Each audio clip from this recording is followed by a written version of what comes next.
Chapter 3 current electricity. इसके अंतर्गत topic है internal resistance of a cell, cell का आंतरिक प्रतिरोध। जब किसी सेल में से होकर विद्युत धारा प्रवाहित होती है तो सेल में प्रयुक्त विद्युत अपघट्य उसके मार्ग में जो रुकावट डालता है उसे उस सेल का आंतरिक प्रतिरोध कहते हैं। प्रभावित करने वाले कारक विद्युत अपघट्य की सांद्रता, दूसरा इलेक्ट्रोडों के बीच की दूरी, तीसरा विद्युत अपघट्य में डूबे इलेक्ट्रोडों का प्रभावी क्षेत्रफल, चौथा विद्युत अपघट्य का ताप।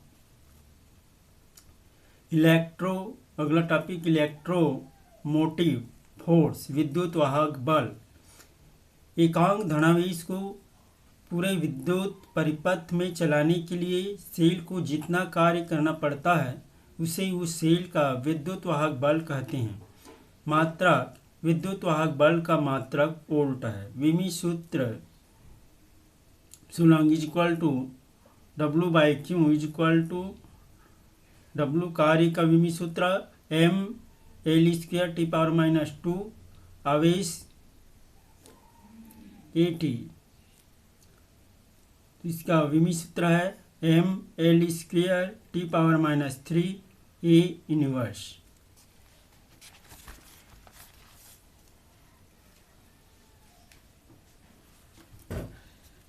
अगला टॉपिक है आंतरिक प्रतिरोध का विद्युत वाहक बल, विभवांतर एवं प्रभावित धारा में संबंध। माना किसी सेल का विद्युत वाहक बल एप्सिलॉन तथा आंतरिक प्रतिरोधार बाह्य प्रतिरोध कैपिटल R है। विद्युत परिपथ का कुल प्रतिरोध R+R।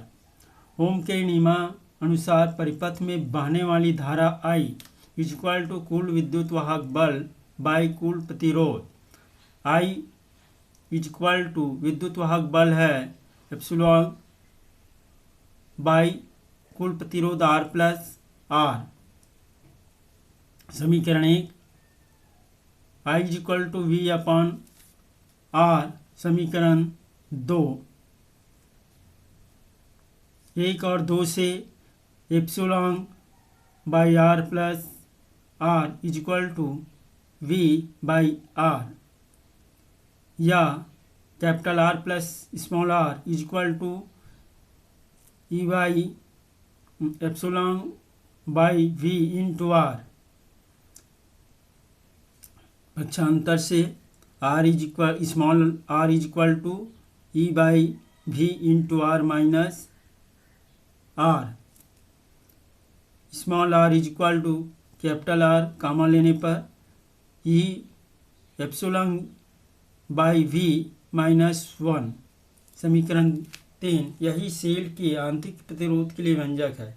समीकरण 1 से epsilon I R capital R plus small r, epsilon I capital R plus I small r। समीकरण 2 से V IR, epsilon V plus I small r। पक्षांतर करने से V एप्सिलॉन माइनस IR।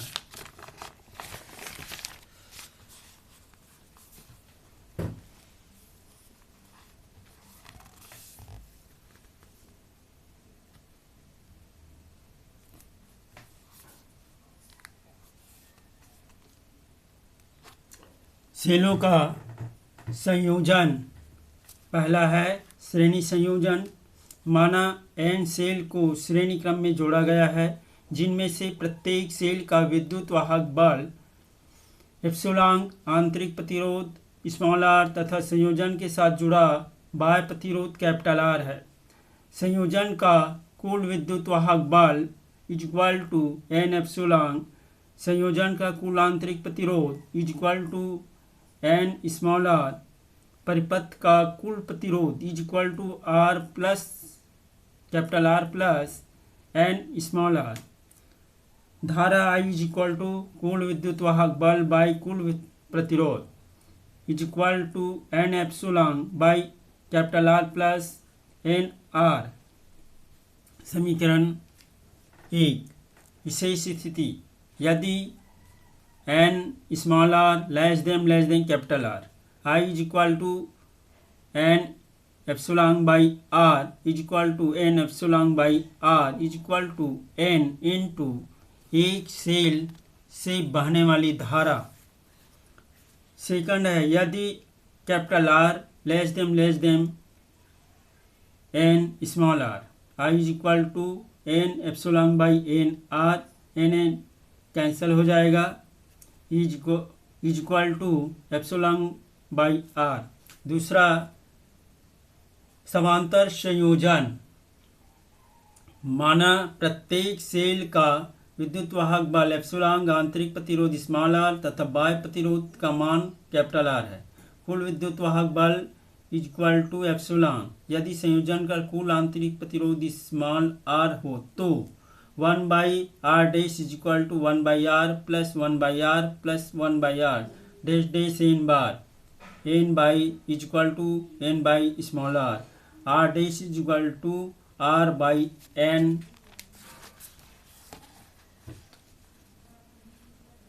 परिपथ का कुल प्रतिरोध capital R plus R dash is equal to R plus R by N, चूंकि R डैश का मान रखने पर परिपथ में बहने वाली धारा I is equal to epsilon by R plus small r by n, या I is equal to n epsilon by n capital R plus small r।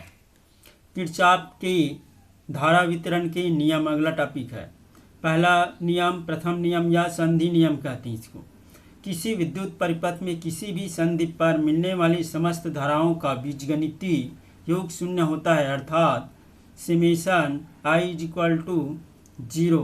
यहाँ पे डायग्राम में जो धारा संधि की ओर प्रवेश कर रहा है वह धनात्मक होगा और जो संधि से बाहर की ओर बह रहा है वह ऋणात्मक होगा। द्वितीय नियम है किसी विद्युत परिपथ के किसी बंद पास में विद्युत वाहक बलों का बीजगणितीय योग उस पास के विभिन्न भागों में धाराओं और संगत प्रतिरोधों की गुणनफलों के बीजगणितीय योग के बराबर होता है, अर्थात summation epsilon is equal to summation I R।